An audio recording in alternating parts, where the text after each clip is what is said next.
जय सीताराम जी की। आइए लक्ष्मण जी के व्यक्तित्व को समझते हैं। जब भी हम रामायण की चर्चा करते हैं, स्वाभाविक रूप से हमारे मन में प्रभु श्री राम का स्मरण आता है, मर्यादा पुरुषोत्तम श्री राम। हनुमान जी का स्मरण आता है, भक्ति और सेवा। लेकिन क्या आपने कभी ठहर कर लक्ष्मण जी को समझने का प्रयास किया है, जो हर क्षण राम के साथ है, जो वनवास के हर कष्ट में सहभागी हैं, फिर भी चर्चा में अक्सर पीछे रह जाते हैं। परंतु रामायण को ध्यान से पढ़ने पर अद्भुत यथार्थवादी रियलिस्टिक व्यक्तित्व सामने आता है। लक्ष्मण जी वे केवल अनुज नहीं हैं, वे रामायण के प्रहरी हैं।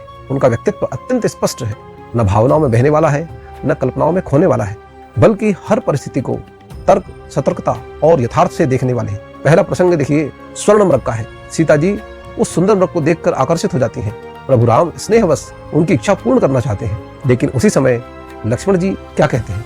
संक मानसुतम दृष्ट्वा लक्ष्मणो राम अब्रवीत तमे वैनहम मन्ये मारीचम राक्षसम मृगम।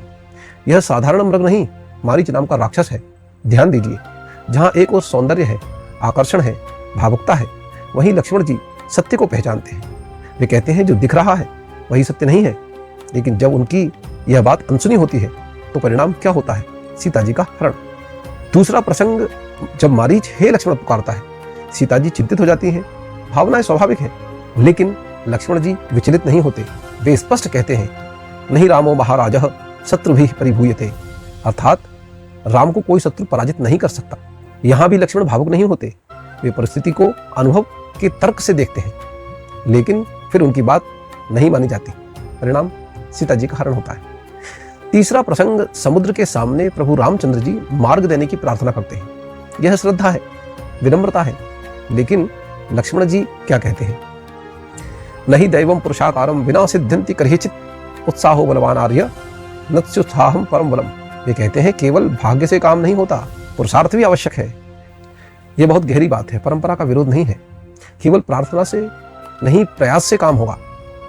3 दिन बाद प्रभु राम को वही करना पड़ता है जो लक्ष्मण जी पहले ही कह चुके थे। एक प्रसंग और देखिए, जब सुग्रीव विलंब करते हैं, लक्ष्मण जी चेतावनी देते हैं, कालो ही दुरिताक्रम, समय कभी लौट कर नहीं आता। यह केवल सुग्रीव के लिए नहीं था, हम सबके लिए है। लक्ष्मण जी का दृष्टिकोण हमें क्या सिखाता है?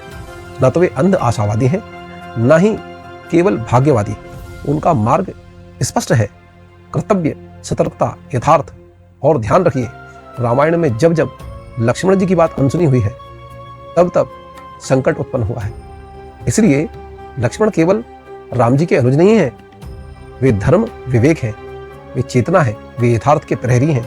आज के समय में जब हम भावनाओं में बह जाते हैं, केवल भाग्य के भरोसे बैठ जाते हैं, तब हमें लक्ष्मण जी को याद करना चाहिए। भक्ति हो लेकिन बुद्धि के साथ, श्रद्धा हो लेकिन सतर्कता के साथ, और जीवन हो लेकिन यथार्थ के आधार पर। इसी में सफलता है, इसी में संतुलन है, इसी में धर्म है। जय श्री सीताराम जी की।